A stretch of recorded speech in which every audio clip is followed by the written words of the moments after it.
À présent, écoutez Simone Babou. À la page 202 de votre Écoutez bien. ouvrage, voici ce que j'ai pu lire et surtout souligner. Parce que je vais faire, j'ai souligné dans l'ouvrage. Vous gardez le mot fort. Alors, vous dites, nous avions certes notre part de responsabilité. J'ai pris mon temps pour faire ma remise en question personnelle, ma repentance, et je crois que j'ai obtenu le pardon de mes péchés, de tous mes péchés. Lorsqu'on est dans la situation où j'étais, il faut nécessairement demander pardon et se remettre en question. Ce que j'ai fait, et Dieu m'a pardonné. Puis, s'est présenté la nécessité de pardonner à tout mon spolié. C'est aussi une histoire de pardon. De pardon. Et c'est pour ça que quand je suis allé récemment à Bouaké, j'ai encore repris la chose. On a dirigé ce pays. C'est mon mari qui était le chef de l'État. Mais moi, j'étais dans le parti. J'étais parmi les responsables les plus élevés du parti. Et donc, j'ai ma participation à cette crise. Non pas que je me considère comme l'auteur des douleurs vécues par les populations, mais je me considère comme un des responsables, parce que le pays nous était confié. Et quand un pays vous est confié, les calamités qui s'abattent sur ce pays relèvent de votre responsabilité. Et les Ivoiriens ont souffert. Il y en a qui ont souffert beaucoup plus que nous. Les Ivoiriens ont souffert. Il y a eu des pertes en vie humaine, il y a eu des pertes de biens, il y a eu des pertes de tous les efforts accumulés d'une vie entière. Il y en a qui ont dû fuir pour aller se réfugier à l'étranger. Il faut demander pardon. Il faut demander pardon aux Ivoiriens pour cela, pour tout ce qu'ils ont vécu. Et puis, il faut également dire aux Ivoiriens que nous, en tout cas moi, je suis disposé à pardonner pour la part de souffrance que moi aussi j'ai vécue, que moi aussi j'ai expérimenté. Et donc je demande pardon, mais je pardonne également à tous ceux qui m'ont fait souffrir. Et je souhaite que tous les responsables politiques de la Côte d'Ivoire empruntent ce chemin-là. Nous tous, nous devons demander pardon aux Ivoiriens et tous, nous devons nous mettre dans la disposition de pardonner aux Ivoiriens ce que nous avons souffert. Vous y êtes arrivé parce que...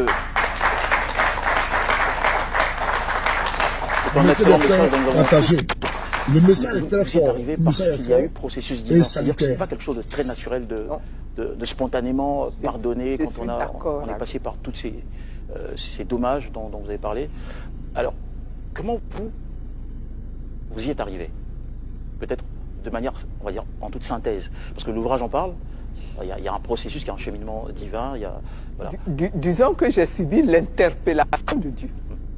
J'ai subi l'interpellation de Dieu. Pendant que je faisais mes prières, pendant que je demandais ce que je croyais que Dieu devait m'accorder dans la situation où j'étais, eh bien, je me suis laissé interpeller par Dieu qui me dit, mais moi, je suis votre Dieu. Je suis votre Père à tous. Et donc, si mes enfants... Il n'y a pas de favoritisme. Il n'y a pas de favoritisme. Non, il n'y a pas de favoritisme. Je suis le père de tous les FPI de l'époque, mais je suis le père de tous les PDCI de l'époque. Je suis le père de tous les RDR de l'époque. Et je suis le père également de tous les rebelles de l'époque. Tous, vous êtes mes fils. Et donc, si tu considères que certains ont mal agi, ce sont de mes fils qui ont mal agi. Et donc, mes fils qui ont mal agi, moi qui suis votre père, au lieu de me demander de venir les punir, tu dois au contraire me prier pour que j'intervienne dans leur vie pour qu'ils changent. Et qu'eux aussi deviennent des hommes que je vais pouvoir aimer. Est-ce que vous voyez? Et je vous assure, ça a changé ma prière. Ça a absolument changé ma prière. Du coup, je n'ai plus prié pour que Dieu vienne punir mes ennemis, mais j'ai prié pour que Dieu touche le cœur de mes ennemis et les transforme en ses fils. Et à partir de ce moment-là, je ne peux plus me mettre à détester mes ennemis. Quelqu'un pour qui vous priez, quelqu'un pour qui vous intercédez, vous ne pouvez plus vous mettre à l'enfoncer. Est-ce que vous voyez? Et on se retrouve dans la nécessité de pardonner soi-même, de se lever soi-même au-dessus de toutes ces rancunes et puis de demander que la paix revienne dans le pays. Super. Alors,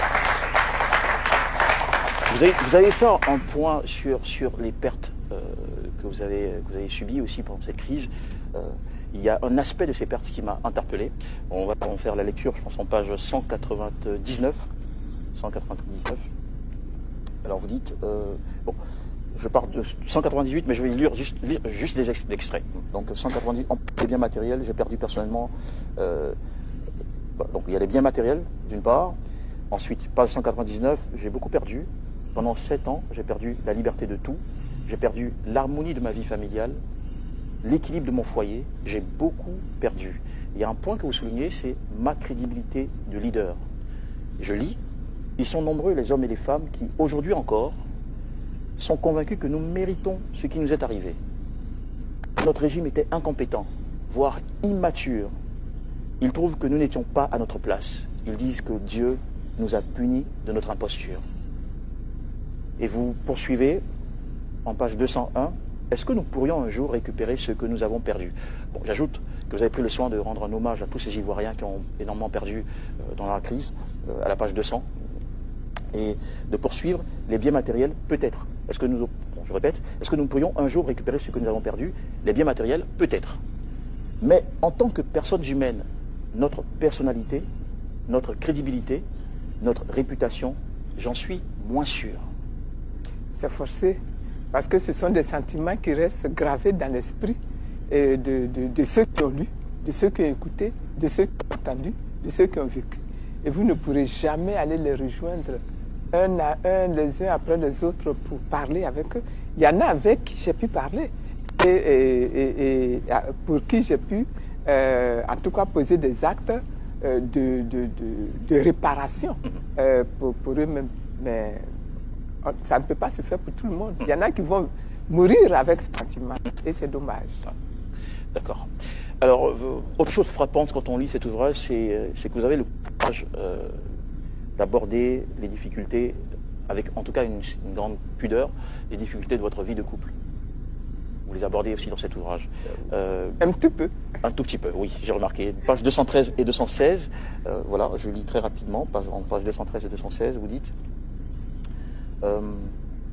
au final, ce qui est devenu primordial, vous dites, et de cette époque jusqu'à aujourd'hui, le rôle de l'épouse n'a plus été aux yeux de Dieu la chose fondamentale de mon foyer.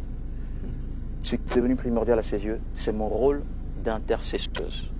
Page 216, pour compléter, vous dites, ce que j'ai compris, c'est qu'il ne s'agissait pas de rompre mes liens avec mon époux humain, mais de rester dans mon foyer pour y jouer, en plus du rôle d'épouse, celui d'intercesseuse auprès de Dieu. Oui, oui, c'est nécessaire quelquefois que quand vous vivez à côté de quelqu'un, ou quand vous partagez la vie de quelqu'un, que vous deveniez l'intercesseuse ou l'intercesseur, selon si c'est un homme, qui va permettre à Dieu d'intervenir dans la vie de celui pour qui on intercède pour le succès. Parce que c'est une activité extrêmement lourde que de diriger une nation, que de diriger des hommes, que de diriger un État. Et il faut des gens qui intercèdent et qui se mettent au-dessus de tout le reste. C'est-à-dire que si vous avez de la rancune, si vous avez de la jalousie, si vous avez de la souffrance, votre intercession ne va pas très loin. Hein. Vous regardez, vous dites que vous-même, votre cœur n'est pas pur. Parce que vous voyez, donc voilà, j'ai pu faire cela.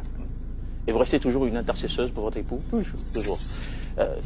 Permettez-moi la question, mais est-ce que le fait de rester toujours une intercesseuse pour votre époux ne cache pas un espoir discret que les choses reviennent dans l'ordre? Une sorte de remise ensemble. Je pose une question que beaucoup d'Ivoiriens se posent. Je pose aujourd'hui, je sais bien, mais disons que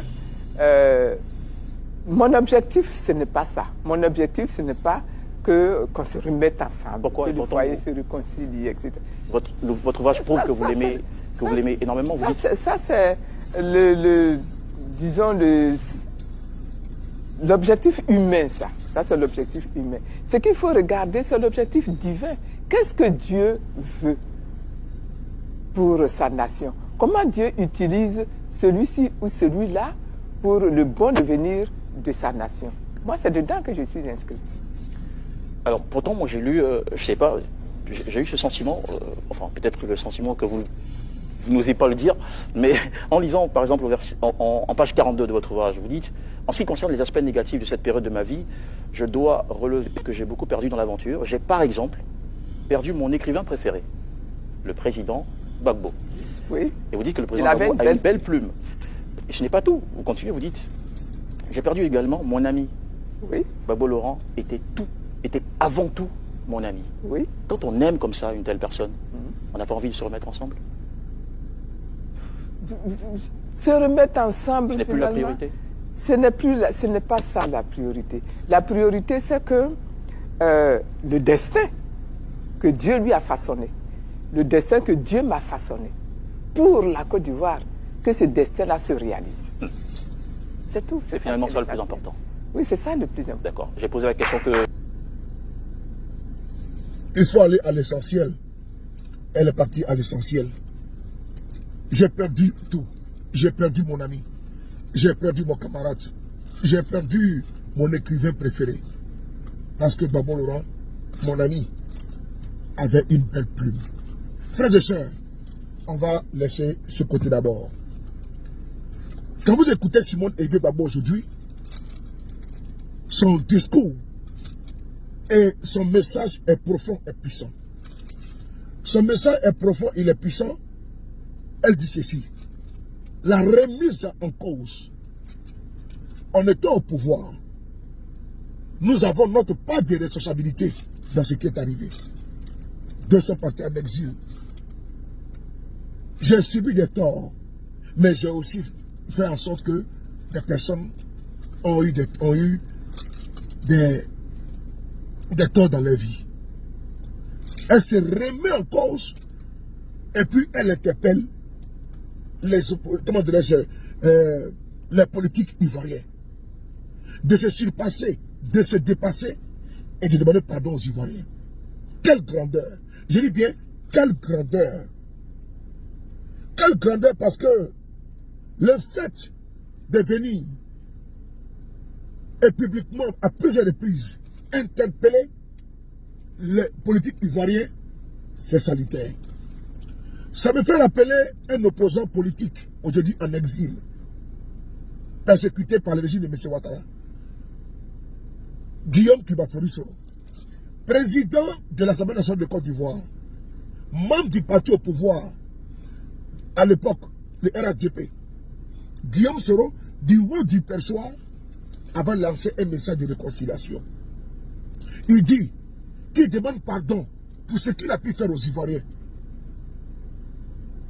À ceux qu'il a offensé, Guillaume Soro a pris ça sur lui, demander pardon aux Ivoiriens. Et il va falloir que les acteurs politiques ivoiriens aient la grandeur. Et cette grandeur-là, de se surpasser, se dépasser et demander pardon aux Ivoiriens. Quand Simone Aigbe Gbagbo le dit, c'est l'homme que toi pourras pendant 10 ans. Il dit bien pendant 10 ans. Elle connaît les attentes du pouvoir ivoirien. Elle connaît les recoins du pouvoir ivoirien.